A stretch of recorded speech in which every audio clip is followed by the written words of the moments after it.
One of the things I've appreciated most about serving on the Environment and Public Works Committee is the bipartisan consensus we strive to achieve and often do.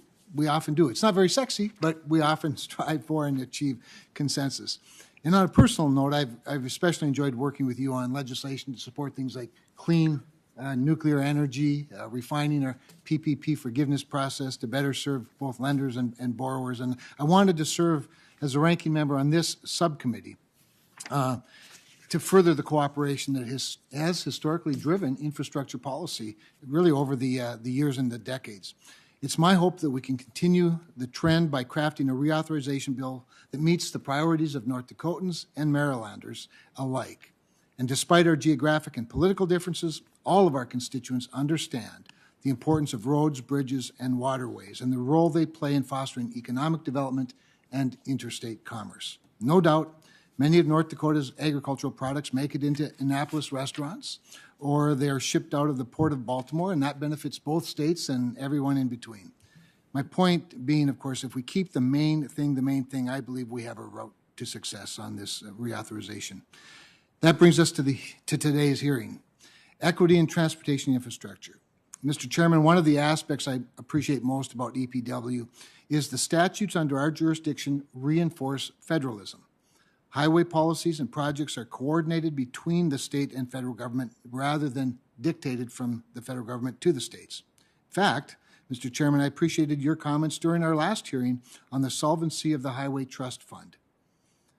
When you had an exchange with a witness regarding how a VMT would fit within a federalist model, it was a great point on your part, and it highlights how we are all very cognizant of the state's role in this equation. Typically, infrastructure projects start from the grassroots, work their way up to the state, and then the federal level.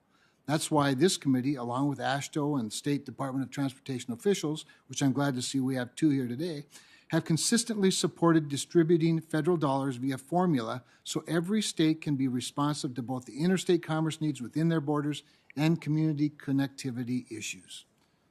My point being, there are multiple examples of poor planning decisions that have led to adverse consequences for specific communities. None of us deny that. And I think we all agree they should be rectified. I believe it should be done at the local and state level where decision makers are closest to the people and able to make a balanced decision.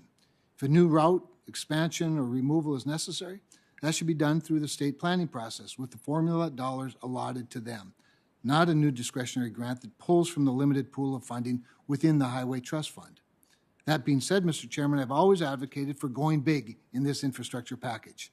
Last Congress, we all supported the passage of the largest highway bill in history, and I have no problem breaking that record again this time around.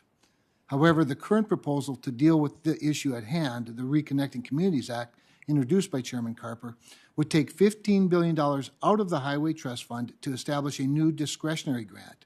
And I don't object to $15 billion being added to an infrastructure package, but how it's dispersed is key. As you all know, the current formula versus discretionary split is roughly 90% formula to 10% discretionary. That is the policy today, and retaining it is one of the top requests from AASHTO and many members of this committee, including me. If we were to pass the Reconnecting Communities Act while following the current 90 to 10 distribution, it would require $135 billion be added to the formula side of the ledger.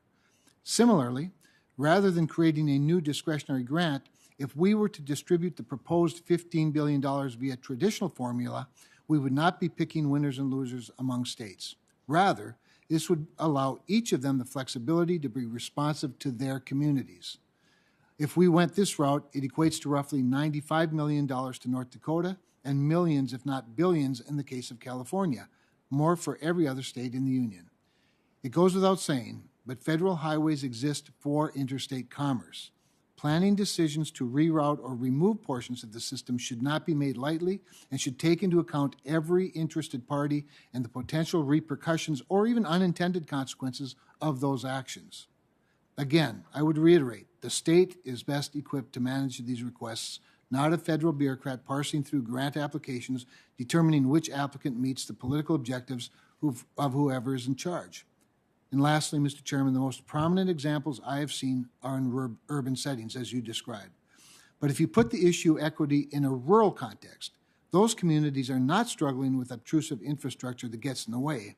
Rather, they're dealing with a lack of infrastructure connectivity. H.R. 2 and the Reconnecting Communities Act both limit new capacity or new miles being added to the system, effectively shutting out rural and tribal communities who need more new access, not less. Thank you again, Mr. Chairman, for holding this hearing, and I look forward to discussing these issues and listening to the witnesses before us.